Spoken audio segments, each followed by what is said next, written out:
Karena dengan itu, dengan hati yang tulus, bolehkah Bapak minum 100? Ya benar lah Pak, masa sakitkan minum 100?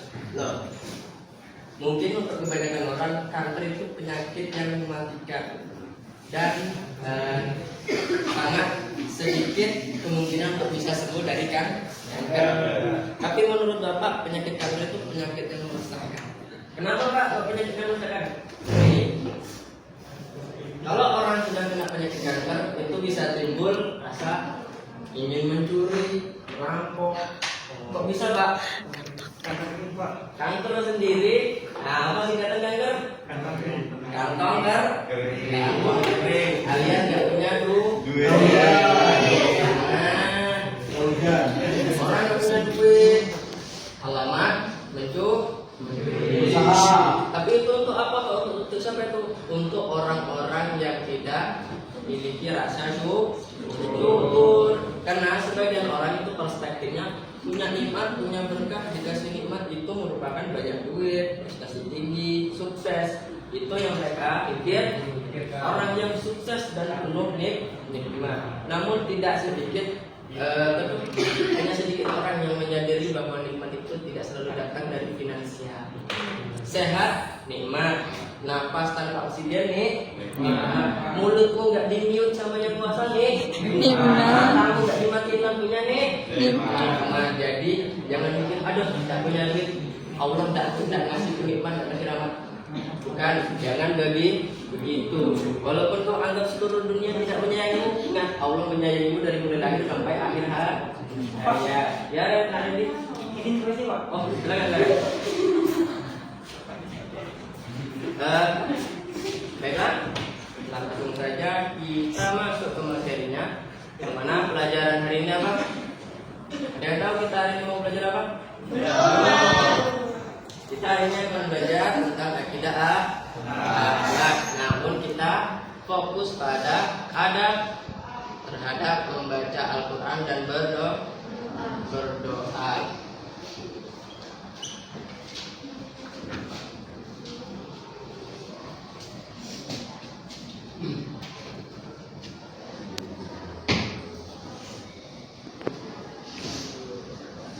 Sebelum kita masuk ke materi adab membaca Al-Quran dan berdoa, kita harus belajar terlebih dahulu tentang dasarnya. Kenapa Pak belajar dasarnya tidak masuk dari materinya? Karena sehebat apapun ilmu tetap harus tahu dasarnya. Tukang bangunan nggak akan bisa bangun rumah kalau tidak tahu cara buat fondasi. Terus apa dasarnya Pak? Ya kita harus tahu dulu apa itu akidah dan akhlak.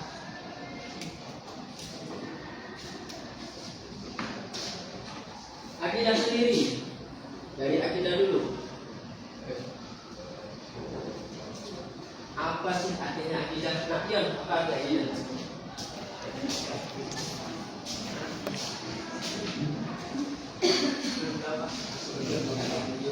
Ada nih. Nah, ini.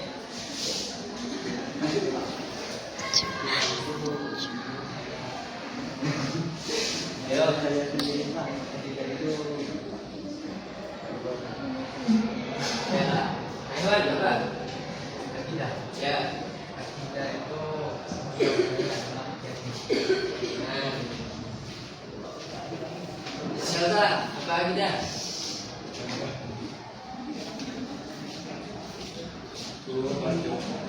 Bapak jelaskan sedikit mengenai akidah. Pak, apa sih akidah Pak? Akidah itu materi kita hari ini. Bukan gitu loh Pak. Akidah itu kepercayaan atau kepercayaan, keyakinan. Akidah itu gimana Pak? Akidah itu terangkum menjadi 6 Pak. Tahu dari mana? Masih ingat rukun iman? Rukun iman ada berapa? Ada 6. Kayaknya nggak tahu lagi rukun iman ada 6. Coba sebutkan, Julianda. Yang pertama, iman kepada Allah Subhanahu wa Ta'ala. Ya. Kemudian kedua, iman kepada malaikat. Ya. Kemudian iman kepada para nabi dan rasul. Kemudian keempat, iman kepada hari kiamat. Aduh. Kita berbeda lah. Turunkan ini. Satu, iman kepada Allah. Ya. Dua, iman kepada malaikat. Tiga, iman kepada nabi dan rasul. Kemudian empat, iman kepada kitab suci Allah. Kemudian lima, iman kepada hari kiamat atau hari akhir. Kemudian enam, iman kepada Allah dan Ya, itu tadi rangkuman singkat dari rukun iman atau akidah. Terus akhlaknya apa, Pak? Udah selesai. Ya, akhlak apa artinya akhlak? Narasi apa ada akhlak? Perilaku atau karakter, namun tidak. Perilaku. Nah, Elma apa?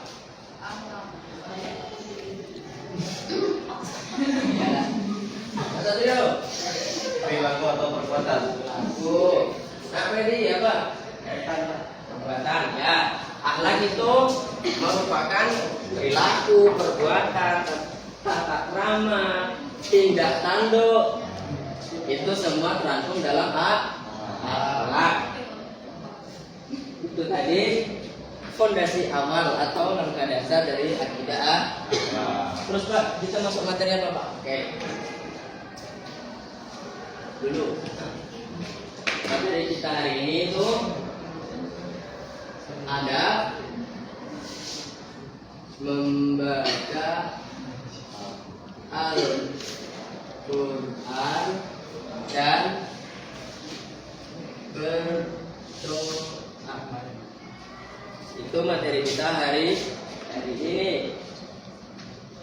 Pak, kenapa membaca Al-Quran dan berdoa itu ada adabnya Pak? Kita semua tahu Al-Quran sendiri itu apa? Kitab suci. Kitab suci, firman Allah, wahyu, pedoman umat manusia. Nah, itu. Karena Quran sendiri merupakan hal yang sangat penting, maka harus ada tata keramanya atau adab. Berdoa sendiri Pak, tapi harus ada adabnya Pak. Jelas. Kalau yang namanya berdoa itu pasti kepada Allah. Kalau berdoa ke selain Allah tak namanya apa Pak? Maksudnya syirik. Nah, termasuk poin yang pertama. Pertama itu ada membaca Al-Quran.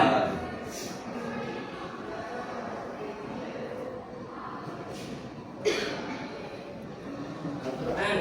Nah, Al-Quran sendiri itu artinya apa? wahyu yang diturunkan kepada Muhammad. Maksud Al-Quran secara bahasa? Bacaan. Nah, bacaan. Kalau secara istilahnya apa?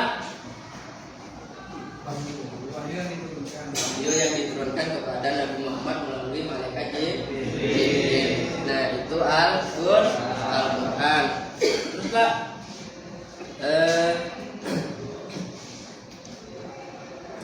membaca Al-Quran itu ada dua macam.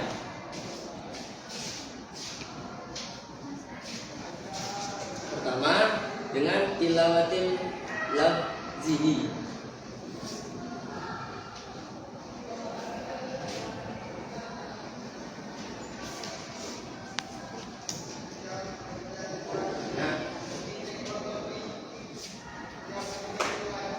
Tilawatil lafzihi. Maksudnya tak cemana Pak? Maksud tilawatil lafzihi Pak tak pernah dengar. Oke. Secara kalimat kita sudah tahu tilawatil lafzi, lafaz. Lafaz.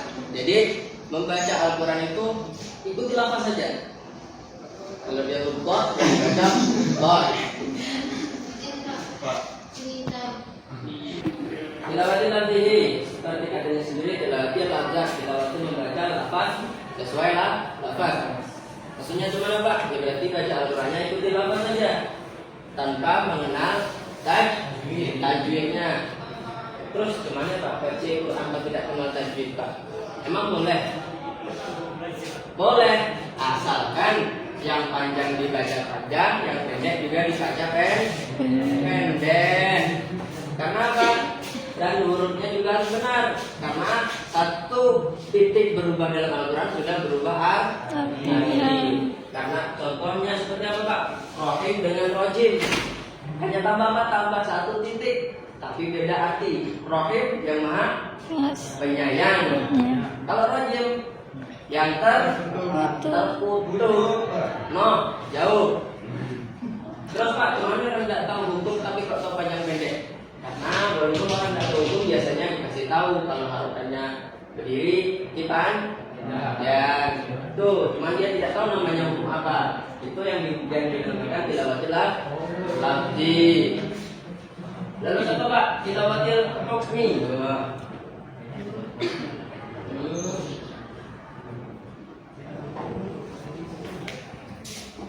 Tilawatil hukmi. Secara namanya saja sudah jelas. Berarti dia membaca dengan mengetahui hukumnya. Itu. Itu yang ngobrol. Nanti dulu ya. Ingat, kalian bukan anak SD atau TK lagi. Ya. Lalu tuh, banyak kan ini. Apa ya? Iya, Pak.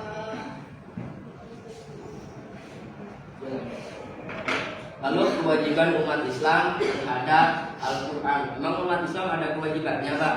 Baca dong. Pertama, beriman kepada berapa? Beriman kepada Al-Quran lah. Kan kewajibannya sama Al-Quran. Tuh, nah kalau beriman kepada Al-Quran kan sudah terangkum dalam rukun iman yang enam, kepada Allah, yang kepada malaikat Allah, dan iman kepada kitab-kitab suci Allah. Iyalah ketiga. Itu. Terus menjalankan perintah Al-Quran.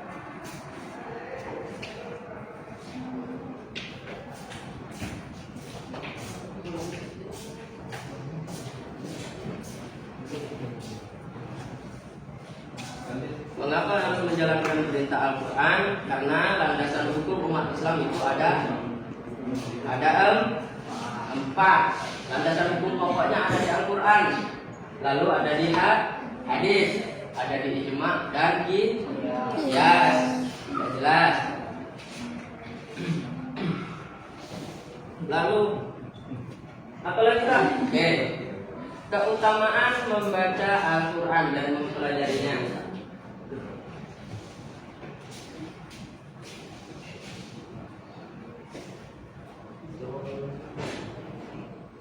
Membaca dan mempelajari.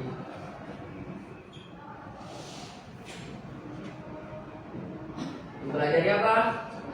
Mempelajari Al-Quran.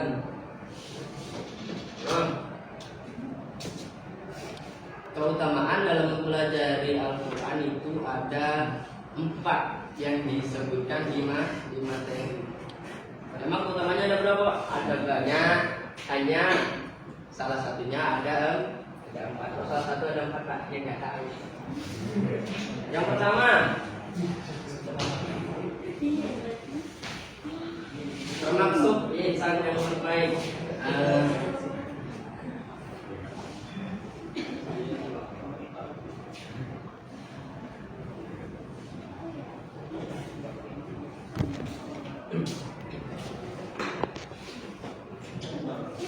Keutamaan membaca dan mempelajari Al-Quran itu pertama termasuk insan yang terbaik. Kenapa Pak insan yang terbaik? Jelas, karena dari sini saja kita sudah terlihat membaca dan mempelajari. Berarti dia membaca Al-Quran dengan tartil. Apa tartil itu Pak? Membaca Al-Quran sesuai dengan kaedah-kaedah hukum-hukum yang sudah tertetap dalam membaca Al-Quran. Jadi dia tidak salah dan sudah masuk. Barang siapa yang membaca Al-Quran dengan apa? Dengan sesuai, maka dia akan mendapatkan barokahnya dari Al-Quran tersebut. Namun jika dia membaca Al-Qurannya asal-asalan, Al-Quran itu akan menguntutnya. Jelas? Terus mendapat syafaat.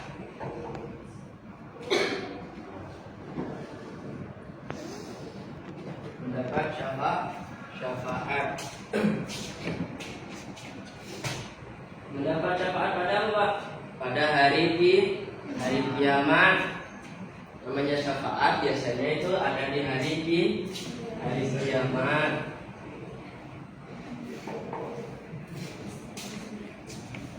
Kenapa Pak dapat syafaat? Karena dia sering membaca Al-Quran. Dan tidaknya orang Islam itu membaca Al-Quran satu ayat satu hari. Kok bisa Pak? Ya jelas. Kalau kita Islam beneran, baca Al-Quran itu satu hari 5 kali. Kok bisa Pak? Al-Fatihah dalam sholat itu Al-Quran atau bukan? Dan Al-Quran. Kalau orang Islam sehari itu dia baca Quran, perlu dipertanyakan. Itu. Ya, yang bangun paginya jam 7 subuh lewat. Terus yang ketiga, memperoleh derajat yang tinggi. Pas. Memperoleh derajat yang tinggi.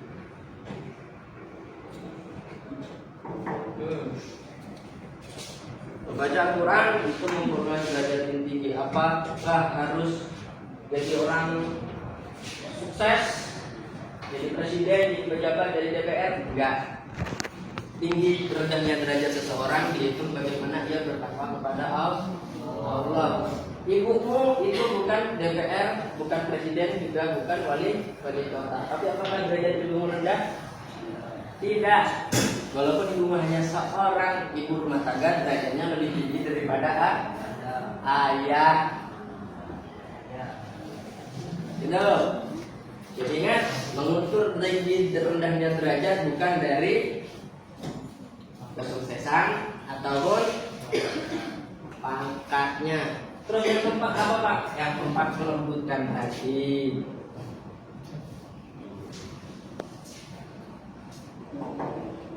Kok bisa Pak? Nah, karena ayat-ayat Al-Quran sendiri itu ayat-ayatnya yang indah. Bahkan bangsa jin dan orang-orang kafir Quraisy yang ahli jago dalam membaca ayat pun tidak bisa mengalahkan Al-Quran.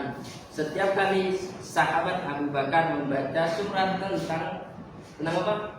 Tentang hal-hal yang berbau siksa, beliau selalu menangis, sehingga di antara hidung dengan matanya itu sampai terbuat sebuah cekungan karena seringnya menangis beliau. Nah itu, sering-seringlah membaca Al-Quran bagi yang hatinya keras bagaikan batu.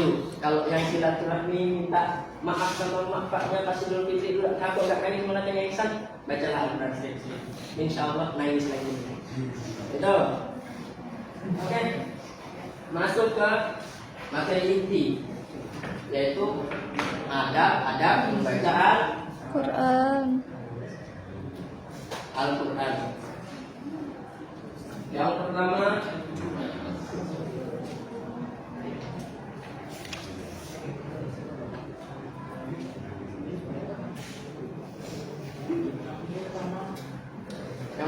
niat yang ikhlas karena mencari ridha Allah. Jelas.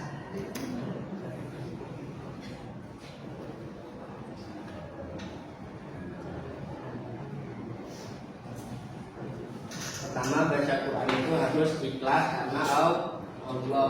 Apakah harus karena pahala? Bukan. Kita sholat saja lillahi ta'ala karena Allah, bukan ngarap pahala. Seperti sahabat ini tanya, jika kok rajin sholat tapi dimasukkan ke neraka, bagaimana pada kamu? Itu tak masalah karena aku sholat karena Allah, bukan karena ingin masuk surga. Jadi ingat, kalau ditanya orang, kau sholat untuk apa? Untuk pahala. Itu salah. Kau sholat untuk Allah, karena kita diciptakan itu hanya untuk beribadah kepada Tuhan yang Maha Esa, yaitu Allah. Ingat, tentang baca Quran.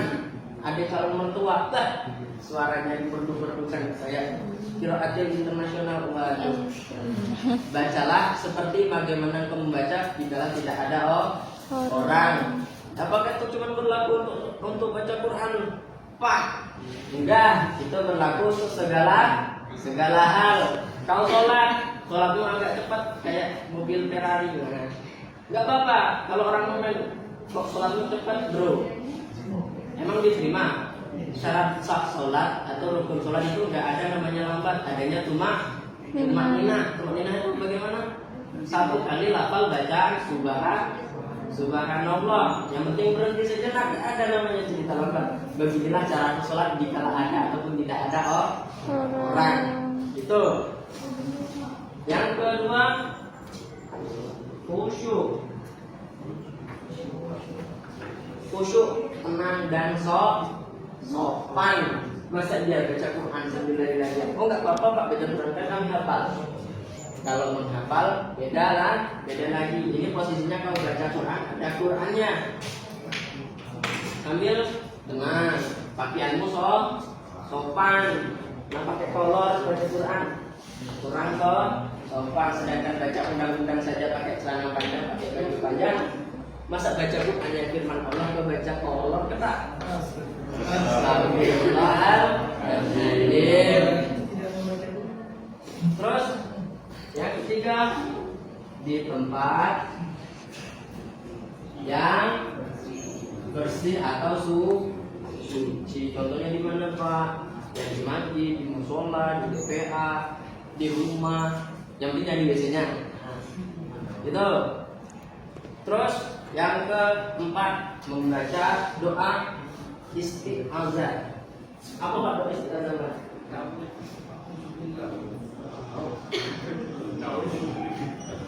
Nah, doa isti'adzah itu apa Pak? Apa doa isti'adzah? Nah, doa isti'adzah itu persamaan dari a'udzubillahi minasyaitonir rajim. Yang benar Pak, masa disebut syaitan neraka itu Pak kata Sabjir? Ya. Enggak gitu Sabjir.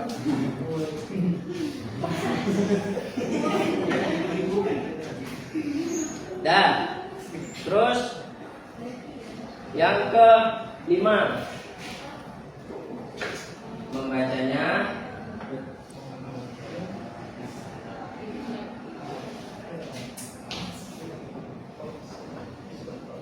dengan perlahan saja. Jangan menolak oleh Gak gitu juga. Baca Quran itu harus tenang. Perhatikan makhorijul huruf. Betul. Terus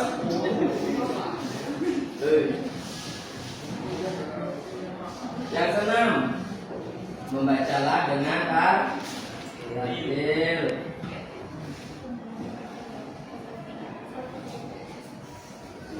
Nah, seperti yang menjelaskan tadi, banyak orang yang baca Al-Quran, tapi Al-Quran tersebut mengutuknya. Ya karena ini bacanya asalan, tidak sesuai kaidah, tidak ingat panjang pendeknya, hurufnya dirubah-rubah. Bismillahirrahmanirrahim. Ya kan tahu lah. Itu salah. Itu tadi beberapa adab-adab dalam membaca Al-Quran. Terus apa lagi Pak? Oke. Untuk melanjutkan materinya, ada anak-anak yang mau bertanya gitu. Siapa yang mau bertanya tentang materi ini?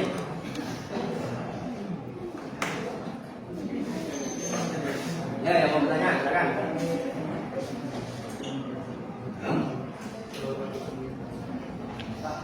Ya. Silakan. Kalau bertanya susah di jalan, tapi kemarin punanya bisa cerita Pak. Nah, kita ceritain. Ya. Nah, Satrio silakan. Mau tanya apa? Di sini saya mau bertanya, ketika seorang anak sudah membaca Iqra kan dari mulai Iqra atau menghadap. Nah, ketika ia lanjut ke Al-Quran, tetapi bacaannya masih terbata-bata dan belum sesuai tajwidnya. Nah, itu bagaimana tanggapan Bapak cara atau memberikan solusinya terhadap tersebut?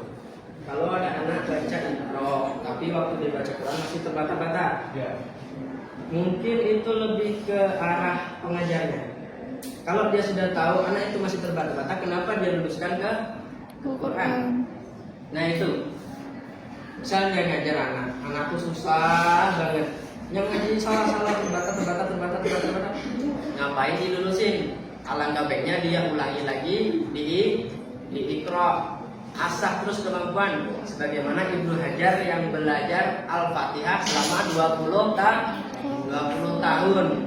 Selagi dia belum belajar, jangan lanjutkan ke Al-Quran. Kenapa? Pak, kasihan loh Pak, anaknya masa dari usia 5 tahun sampai 20 tahun bacanya Iqra terus Pak. Daripada dia baca Quran tapi Quran mengutuk dia. Bagaimana? Dah. Ya, Pak. Terima kasih, Pak. Sama-sama. Ya, siapa lagi mau nanya?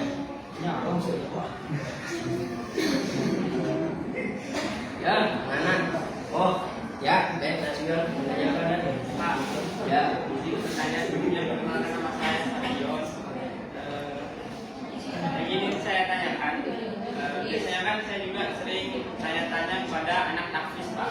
Nah, ketika di bulan Ramadan, biasanya anak tahfiz ini kejar-kejaran untuk khataman Pak. Nah, dan tidak banyak santri yang kalau membaca Quran itu ngebut Pak. Kayak kalau kita kan bismillah, kayak anak SD tahfiz. Kalau anak tahfiz itu rata-rata kayak di pandangan kita kayak tidak takdir, maksudnya panjang pendeknya nggak satu Pak. Apakah tahfiz tersebut yang salah atau kita yang salah Pak? Dan juga biasanya anak tahfiz itu sering mengalami bosan Pak. Dia ngaji berjam-jam dulu, sampai dia bosan tuh bahkan membacanya dengan ekstrim seperti berdirilah, jalan ke sana, itu kan termasuk adab yang kurang baik Pak dalam baca Quran. Apakah boleh Pak? Dan apakah mendapatkan dosa? Begini, tadi pertanyaan pertama itu ada anak tahfiz itu baca Qurannya ngebut Pak, tidak perlahan dan tidak tartil. Terus yang salah siapa Pak? Kita yang mendengar atau anak yang membaca itu Pak? Itu mungkin kalau menurut Bapak yang salah itu yang baca, karena kadang orang itu hanya tahu bacanya saja tanpa tahu adab dan juga etika. Nah, anak itu cuma tahu baca, menghafal tanpa tahu adab dan juga etika. Itu ibarat apa? Orang naik motor tapi tidak tahu peraturan lalu lintas. Yang salah siapa? Motornya atau orangnya? Motornya. Ya orangnya. Nah, orang baca tartil itu masalahnya Pak, ya orangnya, karena dia hanya baca ngapal, tidak membaca adab ataupun caranya. Terus kita Pak salah atau enggak? Itu kembali kepada hadis Nabi. Kalau engkau melihat orang salah, maka ingatkan dengan kekuasaanmu. Kalau kau berpuasa, jika kau tidak mampu setipis-tipisnya iman, ingatkan dengan hati. Kalau orang tuh ingatin pakai mulut, tak ingat. Ingatin jangan hati. Ada ditumbuk. Nah, ya udahlah. Yang penting kita sudah mengingatkan amar ma'ruf nahi munkar. Terus apa tadi pertanyaan kedua? Nah, apakah Quran itu ya seperti yang dibacakan tadi. Jika orang itu membaca Qurannya asal-asalan, tidak ikuti aturan, bukan dapat pahala tapi dapat kutukan. Jadi kalau ada, walaupun dia tahfiz, kalian sering kan lihat acara tahfiz yang di TV itu ada yang bacanya cepat. Semuanya bacanya santai dan juga tartil, karena mereka selain membaca Al-Quran juga membaca tata caranya. Tuh, udah Bang Nasution. Apa lagi ayo? Ya, silakan. Pak, izin bertanya. Ini kan kita mau membaca Al-Quran, boleh nggak kita tuh kalau mau membaca Al-Quran itu tanpa berdoa terlebih dahulu? Misalnya doa istighfar itu yang Bapak tuliskan.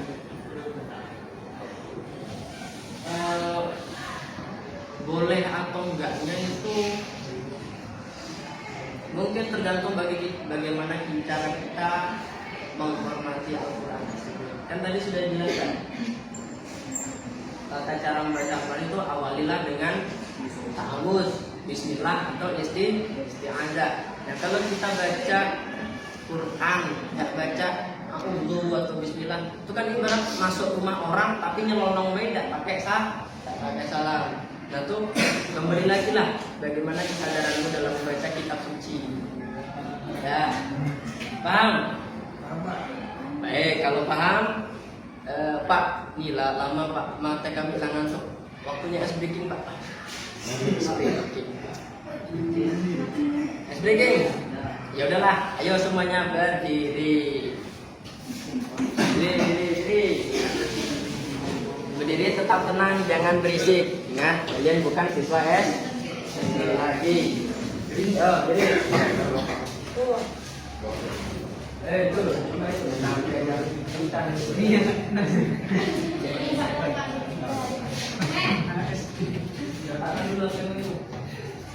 Bapak, agak maju dikit, menjauh dari kursi belakang. Kena tampol. Itu bahannya benar.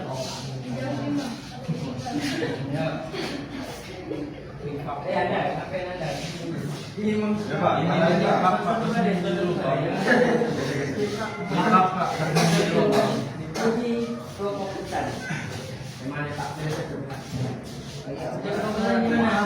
kalau Bapak bilang bawah, ya tanganmu di bawah. Kalau Bapak bilang depan, tanganmu ke belakang. Kalau Bapak bilang atas, tanganmu ke atas. Kalau belakang, tanganmu ke belakang. Paham? Gampang deh, cuman memberi kefokusan Anda. Baik. 3, 2, 1, atas. Belakang. Bawah. Atas. Depan. Bawah. Oke, sudah benar. Sekarang kita buat antonimnya. Anonim perlawanan kata. Jadi kalau bilang bawah, belakang, depan, atas. Paham? Kalau Bapak bilang ke bawah, tanganmu ke atas. Kalau bilang ke depan, tanganmu ke belakang. Segitu, begitulah sebetulnya. Siap? Ya. 3, 2, 1. Atas. Atas. Belakang.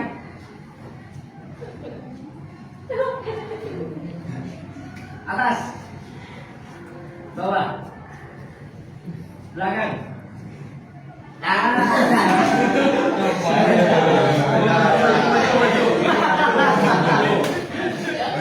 Satu step lagi. Depan. Bawah. Samping, atas. Atas.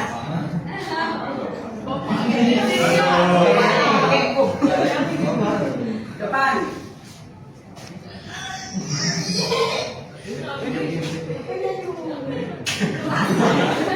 Belakang. Adalah. Dah fokus. Dah, silakan duduk.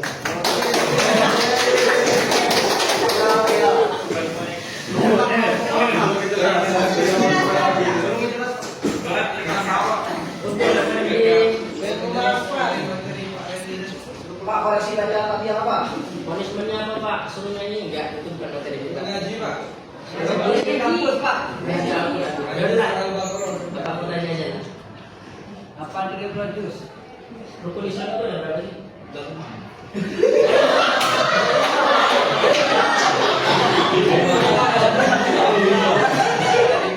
Dari mana? Rukun Islam. Ya. Pertama, syahadat. 2, puasa. Salah caranya Pak. Segitu ya. Pertama, syahadat. Kedua, sholat. Ketiga, zakat. Keempat, naik haji. Syahadat, sholat, zakat, puasa, naik haji bagi yang mampu. Silakan dulu.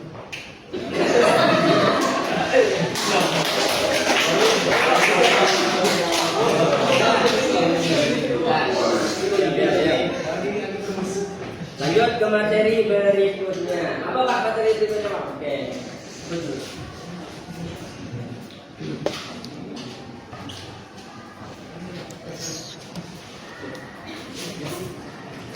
Materi berikutnya itu ada berdoa. Pak, apa berdoa tuh Pak? Apa berdoa itu? Nah, disebutkan. Apa berdoa? Apa berdoa? Anda.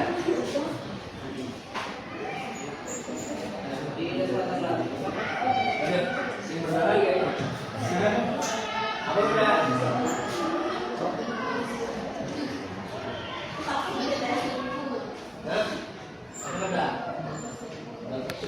Apa berdoa syukur?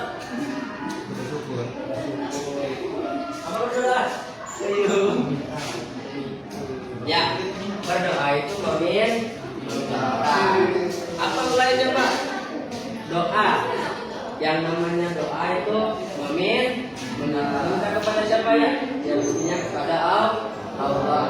Ada tiga jenis perintah. Kalau perintah itu dari bawahan ke atasan namanya doa. Kalau perintah dari bawahan ke bawahan namanya minta tolong. Kalau perintah dari atasan ke bawahan itu perintah yang sesungguhnya, nggak boleh ditolak. Ya, misal kita minta sama Allah, ya Allah ampunilah dosaku, itu kan perintah. Rabbil firli, perintah. Tapi berhubung kita mintanya sama yang lebih tinggi derajatnya, jadi dikabul tidakkan permintaan kita itu terserah yang biasa. Jadi kalau permintaanmu nggak dikabulkan, ya jangan komplain. Ingat Allah itu lebih tahu apa yang terbaik untukmu. Gitu. Itu tadi pengertian berdoa itu memanggil, meminta tolong ataupun memohon sesuatu. Terus apa Pak manfaat berdoa?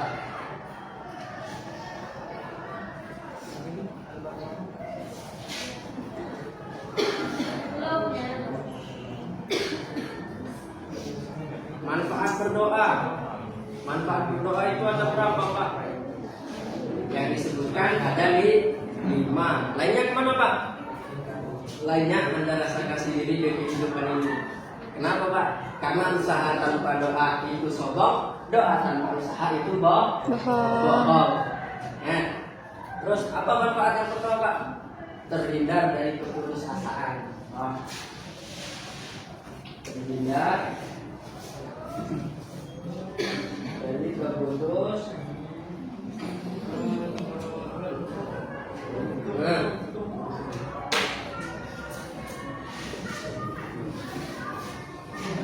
Maksudnya gimana Pak? Maksudnya begini. Kalau Anda berdoa, ingat pahami konsep kalau kita hanya meminta kepada yang lebih tinggi. Jadi doa kita dikabul atau tidaknya ya terserah yang diminta. Tapi karena Allah itu Tuhan yang maha baik, maha pemberi, maha kaya, semakin diminta bukan semakin pelit tapi semakin senang. Maka terhindar dari putusasaan. Kenapa Pak?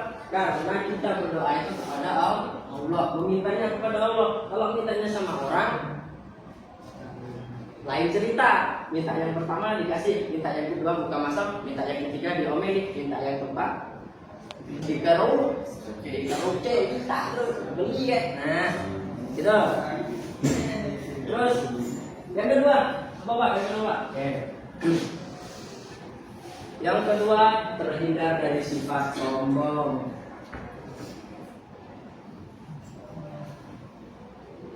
Dari sifat sombong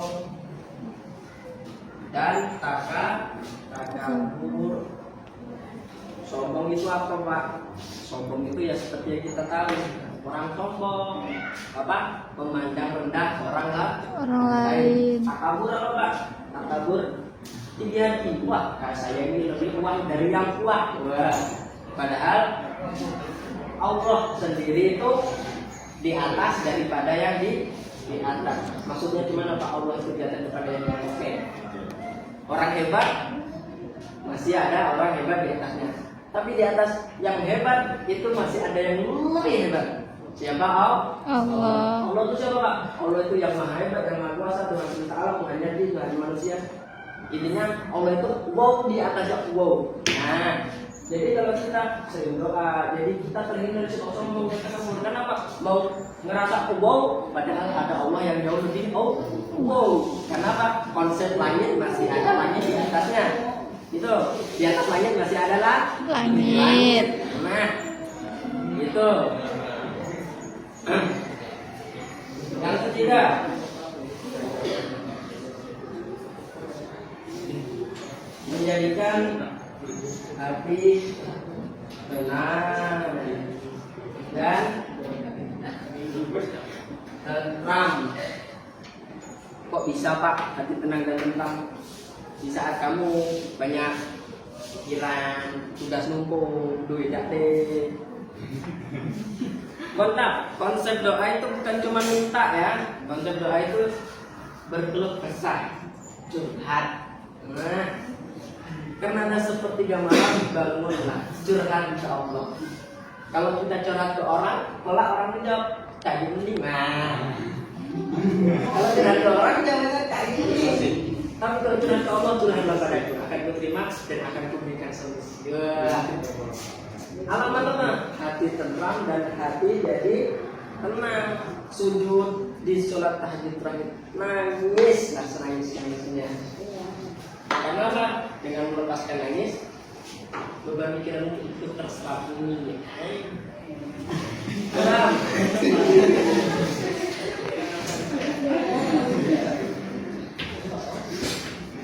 Terus yang keempat, merasa dekat dengan Allah.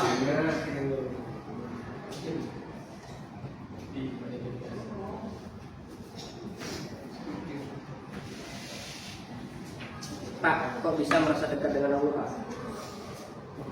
Ya karena kita sering berkomunikasi dengan Allah. Ibaratnya gimana, Pak? Ibaratnya begini. Kau punya PA, tapi kau jarang berkonsultasi. Apakah itu akan menjadikanmu dekat dengan PA itu? Kalau mau dekat, ya sering-seringlah berkonsultasi. Sebenarnya begini,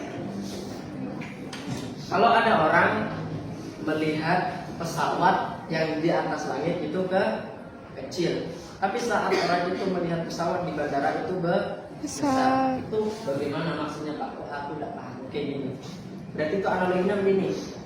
Kau dekat dengan Allah itu seperti bagaimana engkau sering berkomunikasi dengannya. Semakin jarang engkau berkomunikasi dengannya, semakin jauh engkau dari Allah.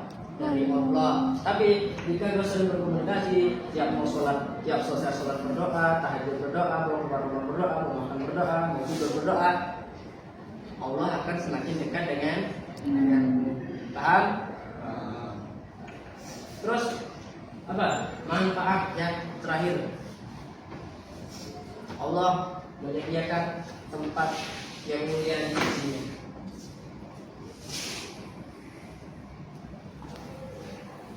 Allah menyediakan tempat mulia di sisinya. Ini jelas. Kenapa? Karena kita sudah dekat dengan Allah, maka kita akan disediakan tempat VVIP.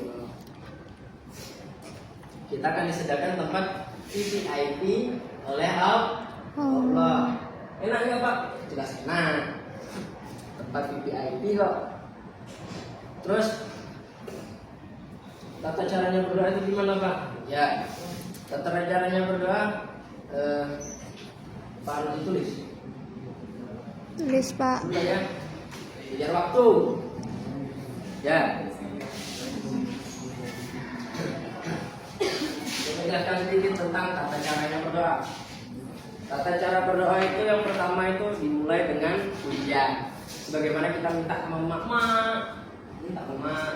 bahkan sama cantik, sama kurus, dengan bilangnya itu. Kalau kamu mau minta, pujilah dulu ya Allah yang maha besar, yang maha pengasih, maha pengampun. Hamba ini hamba yang hina, hamba yang kecil, hamba yang penuh dosa. Tolonglah kabulkanlah permintaan hamba selain kepadamu. Siapa lagi hamba akan begitu? Jangan tunggu. Ya Allah, hamba dosa. Ada kemana? Sedangkan kita minta dana proposal pemerintah aja harus ada takdiran awalnya. Kalau cukup minta dana segini, salah, gitu. Yang kedua dilakukan dengan serius sambil mengangkat kedua tangan. Serius kan? Ya Allah, ya Allah, salah. Yang ketiga membaca doa hendaknya khusyuk dengan suara pelan baik berdoa tuh. Dalam hati boleh. Ya Allah. Bukannya dapat doa, dapat tampak berisik kocak. Beda cerita. Ingat, adab itu lebih tinggi daripada ilmu. Karena apa? Karena Nabi diutus ke dunia itu untuk menyempurnakan adab, bukan untuk menyempurnakan ilmu. Terus yang terakhir itu mengulang-ulang doa. Ingat, Allah itu lebih suka perbuatan yang sedikit tapi istiqomah daripada yang banyak tapi cuma satu kali doa lah. Ya Allah, walaupun doanya ecek-ecek, ya Allah jadikanlah hamba orang yang sukses dunia akhirat.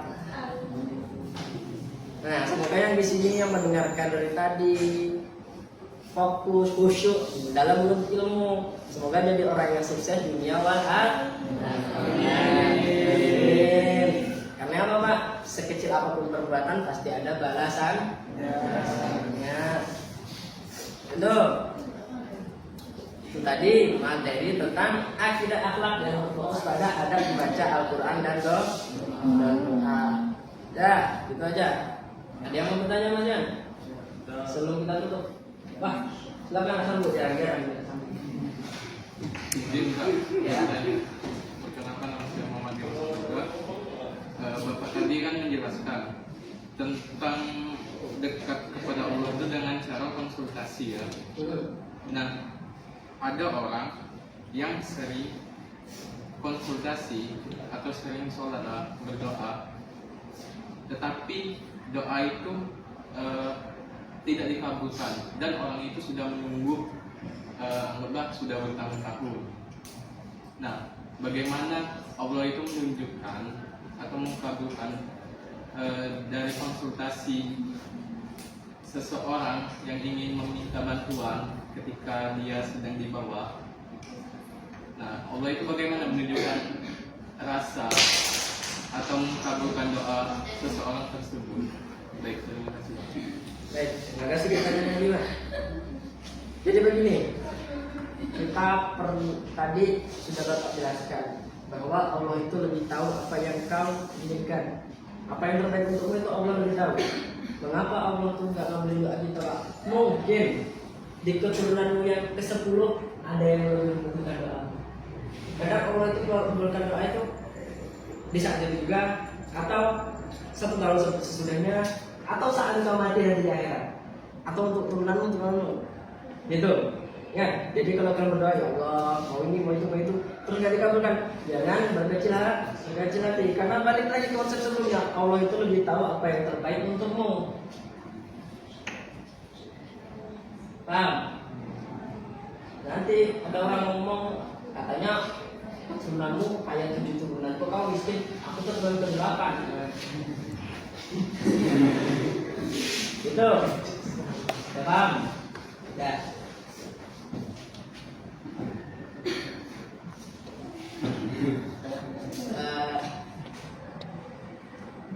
Dengan ini, hari-hari nanya nih. Mau nanya ada? Ya, coba tanya. Izin Pak, tenaga masyarakat terkait tentang berdoa, menurut pendapat Bapak sendiri, kan kita sering diajarin doa dengan bahasa Arab, ya kan? Berdoa kayak di sholat sebelumnya kan, dan di berbagai acara-acara yang menggunakan bahasa Arab.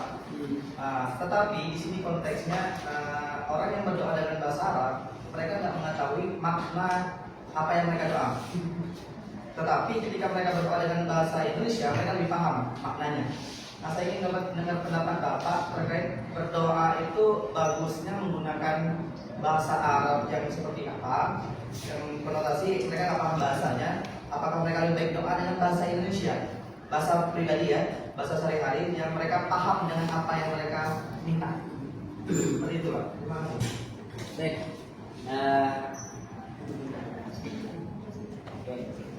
Menurut pendapat Bapak, bagaimana konteks orang yang berdoa dengan bahasa Arab tapi tak paham dengan apa yang ia doakan, tapi orang itu paham dengan bahasa Indonesia? Nah, jadi bagusnya pakai bahasa apa Pak? Kalau ada orang ngomong berdoa itu harus pakai bahasa Indonesia, nggak boleh pakai bahasa Indonesia. Doa itu harus pakai bahasa Arab, nggak boleh pakai bahasa lain. Nah, itu seakan-akan orang itu menganggap bahwa Allah itu jahil, Allah itu bodoh. Kenapa? Doa kok harus pakai bahasa Arab, sedangkan Allah sendiri itu Maha tahu. Kalau pakai doa bahasa semut, inama poli, bahasa angin, bahasa apa pun, Allah paham. Karena apa? Di dalam jurang hatimu saja Allah tahu, apalagi bahasamu. Terus gimana Pak? Orang yang pakai bahasa Arab tapi nggak tahu artinya, itu gimana doanya Pak? Sah, ya sah. Karena mayoritas atau budaya orang kalau yang namanya doa itu, khususnya doa sela-sela ya, mesti yang baik-baik, keselamatan, tidak sisa kubur. Ya intinya itulah. Nah, walaupun dia nggak tahu artinya apa, tapi dia tahu maksud doa itu baik atau apa. Allah sudah paham apa yang dia maksud tanpa dia harus tahu apa yang dia maksud. Allah tuh Maha tahu tanpa memperhatikan apalah itu. Jadi boleh apa enggak? Boleh. Ya. Mau doa pakai bahasa Cirebon, pakai bahasa Arab, bahasa Mandarin, terserahmu. Allah itu Maha tahu. Enggak doa aja, mau pakai hati. Diam ini. Ngelamun dan orang tak macam utang. Ada dia doa. Allah tahu. Paham? Ya. Sudah? Sudah. Kalau sudah habis. Kata-kata hari ini Pak. Oke. Ya. Kata-kata hari ini. Setiap ujian yang menimpamu jangan kau anggap itu melemahkan dirimu, tapi setiap ujian yang menimpamu itu memperkuat hati dan imanmu. Ingat, Tuhan lebih tahu apa yang terbaik untukmu. Tetaplah berjuang dan bersabar karena masa depan yang indah masih menunggu.